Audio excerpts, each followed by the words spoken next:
Hello, I'm Anthony Cordato. I'm a real estate lawyer. Now, over the years, I've been involved in a lot of great real estate deals, but none compare with a real estate deal that took place 220 years ago. I'm sure you've heard of it. It's the Louisiana Purchase. And that's when the United States of America purchased Louisiana, which is the whole of the Midwest of the United States with all its rolling prairies, from France for a pittance. The story's a great story, but what's even greater and more amazing is the backstory. How did it happen? How did it come together? Let me tell you. It starts off in this famous American city. Can you guess its name? I'll give you some hints. It has a wide river. There are paddle steamers going up and down the river. You eat shrimp gumbo and you listen to jazz. Yes, it's New Orleans. Now, when I visited New Orleans, I went to the historic French Quarter, the Vieux Carré, as they call it. And you can even hear New Orleans French spoken there today. I stayed in the French Quarter, started with a coffee and a delicious New Orleans donut that they call a benet. Then I walked around the streets, admired the beautiful houses and fell in love with the cast iron balconies. And as I was walking around, I looked up and I saw a street sign. From 1762 until 1803, this street was part of the Spanish province of Louisiana and bore the name Calais de Contier. I was stunned. I thought New Orleans was an American city, which was founded by the French in 1718 as a trading port. So what have the Spanish got to do with it? Why were they in occupation for 40 years? There's a story here. And when I got home, I did my research and found out. It starts off with this person. Do you recognise Napoleon Bonaparte? There he is, a powerful figure on his white horse. It's a painting by Jean-Louis David and shows Napoleon crossing the Alps in 1800 from France to Austria, where he won a glorious victory at Marengo. But that's not the first time Napoleon had crossed the Alps. He crossed the Alps 4 years earlier in 1796 and crossed from France to northern Italy. Now these days people go to northern Italy for a holiday. They enjoy the breathtaking scenery, the fine food and the wine. And when Napoleon went, he would have enjoyed the fine food and the wine, but he wasn't interested in the scenery. He brought his army with him. He was on a working holiday. And with his army he conquered and pillaged the churches, the monasteries and the houses of the rich in northern Italy. He took home a few souvenirs: gold, silver, precious jewels, artworks, anything of value. Took them home to Paris, kept the ones he liked and sold the rest to put funds in the French treasury.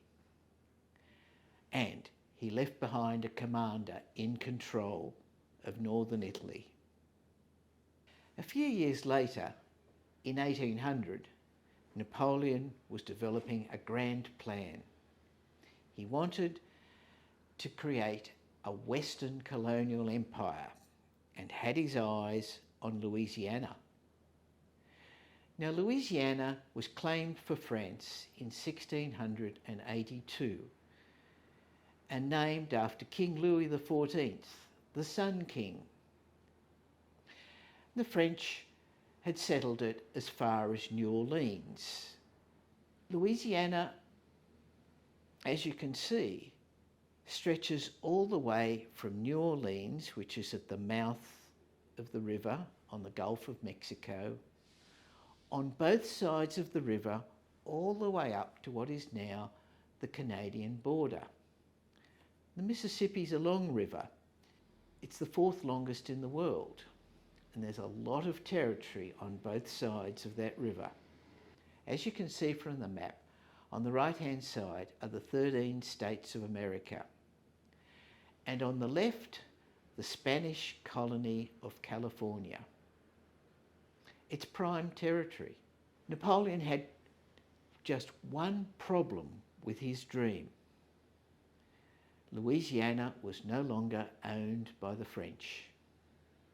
It was in Spanish hands. You see, back in the 1700s, countries just traded territories like today people trade houses. And when France lost the 7-Year War in 1762, it had to give compensation to Spain. So it transferred Louisiana to Spain. Now, Louisiana wasn't a very rich territory for Spain. It was not like South America, the America of the Aztecs, which was full of gold and silver. It had a trading port, and that's about it. And it was full of alligators, hungry alligators. So Napoleon had to come up with a plan to get into Louisiana. He knew that King Carlos IV of Spain had a daughter, Marie Louisa, who was married, who needed an estate and a title. A kingdom is better than a state, and there's no better title than Queen. Napoleon happened to have a spare kingdom. You know where? Northern Italy. So he offered that King Carlos, and King Carlos was overjoyed. He could give his daughter a kingdom, and she would become the Queen of Etruria. It was all agreed in 1800 that they would swap Louisiana for the Kingdom of Etruria.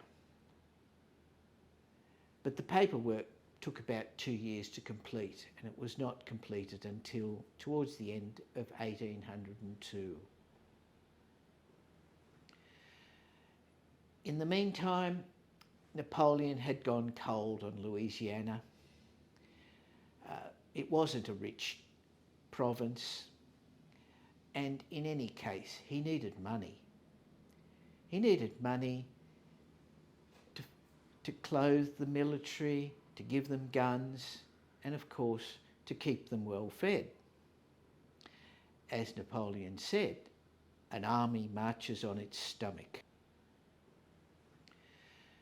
It's time to introduce the second main character, the third President of the United States, Thomas Jefferson, who took office in 1801. Now, Thomas Jefferson had a dream, and that was to double the size of the United States. And how he was going to do it was to take over the Louisiana Territory. Now, he knew that Louisiana had been transferred back from Spain to France. Now, France was the most important ally of the United States during the War of Independence, and he wanted to keep on good terms with France. So he decided to do the right thing. That is, to offer to buy Louisiana from France, not to send in an army and take it by force. Meanwhile, back in Paris, Napoleon had abandoned his dreams of making Louisiana a Western empire. He wanted to continue military conquests in Europe, and he wanted to wage war with Great Britain. But he needed money, and he had no money in the treasury. He needed to sell Louisiana. Problem was, there's only one buyer for Louisiana, and that was the United States of America. And if he sent a delegation to the United States offering to sell Louisiana, he had no bargaining power and would have to accept a pittance. He had to wait for the United States to come to him to offer to buy Louisiana. In early 1803, he was in luck. Thomas Jefferson appointed James Monroe as his special envoy to buy New Orleans and gave him a buying limit of $9 million. James Monroe arrived in Paris on April 12, 1803. Met up with Robert R. Livingston, the US ambassador to Paris, and together they negotiated the Louisiana Purchase. Napoleon made an opening offer, $22,500,000 to sell Louisiana. The United States countered $8 million to buy New Orleans. After 3 weeks of toing and froing, they settled upon $15 million, which was halfway between the two initial offers.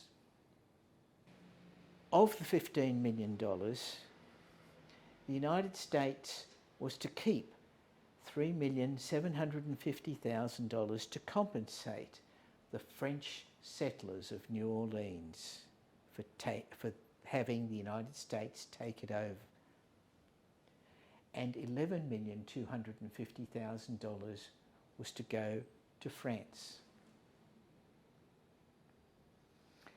Napoleon asked, "When can I have my money?" James Monroe said, "I'm sorry, we don't have all the money right now. We'll have to give you some now, some later." "What's the sum now?" "We'll be able to give you $3 million in gold bars by the end of the year." "What's the sum later?" "Well, $8,250,000 in 15 years' time. But in the meantime, we'll pay interest at the rate of 6% per annum and pay it half yearly." Now, most people would be happy with accepting $3 million now and interest over the next 15 years, but not Napoleon. He wanted money, and he wanted it now. And what I'm about to tell you will show you why Napoleon was not only a military genius, he was a financial genius as well. Napoleon accepted the payment terms on the $11,250,000. He did it because you can set a much higher price if you accept terms compared with accepting cash.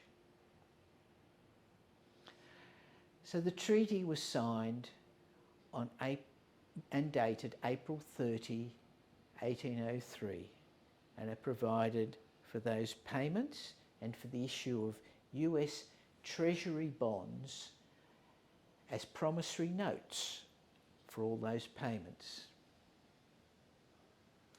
Now, Napoleon knew that Barings Bank in London was close to the United States government, and it had handled some issues of Treasury bonds. So he sent an envoy to Barings Bank, and the envoy asked the bank, "How much would you give me today for $8,250,000 payable in 15 years and interest at 6% in the meantime?" And Barings Bank went around its investors and came back and said, "We'll discount the money 12.5% and give you $7,100,000 US today for those Treasury notes." Napoleon was overjoyed. That was a lot of money, and he knew how to spend it. To get a reference point, what would $11,250,000 be worth today? If we have a look at the gold price in 1803, it was $19.39 US. Today, let's assume the gold price is $2,000 US. So in today's terms, $11,250,000 would be worth around about $1 billion. Towards the end of 1803, there were two handovers in Louisiana. The first was on November 30, 1803, when Spain handed Louisiana over to the French. The second was less than 3 weeks later, when France handed over Louisiana to the US. Have a look at this lithograph.